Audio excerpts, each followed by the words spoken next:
தப்பிச்சு வரதே பெரிய வேலையா இருக்கு. எப்படி பாருங்க நாட்டுல எப்படி கொள்ளடிக்கிறதுக்கு திருட்டு நாய்ங்க எல்லாம் ஒண்ணா சேர்ந்துட்டு சாமி கும்பிடுற இடத்துல கூட நிம்மதியா ஒரு பொண்ணால சாமி கும்பிட முடியல. பொம்பளை கெட்டப்படியே வராளுங்க, பொம்பளையாவே வராளுங்க. அவங்களால திருத்த முடியாதுங்க, பழகிட்டாங்க. எப்படிதான் ஜீரணமாகுது இந்த சோறெல்லாம் தின்னாங்க இருக்கலாம். அதான் இப்ப ஈனோ ஜெனிஸ் எல்லாம் இருக்குல்ல, அதை வாங்கி குடிப்பாங்க போல.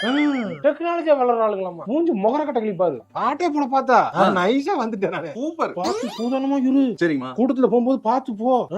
சரி. திருட்டு நாய்ங்க சுத்துது பாத்துக்கப்பா. சரி நீங்க பத்திரமா போங்க வீட்டுக்கு. போயிட்டு வரேன். இப்படி ஒரு 5 பவுன் தெரும் போல.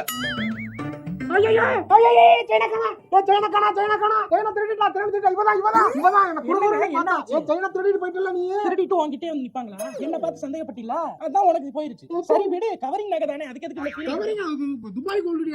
ஆமா, துபாய்ல கோல்டு சோக்ல வாங்குனது. சும்மா ஏதோ போய் சொல்லாத மண்டா. வெள்ள கட்டிய தரேன், வாங்கி வாயில போட்டு வலிய விடுறீ வெண்ண மகளே. இந்தாங்க நாட்டு சக்கரை.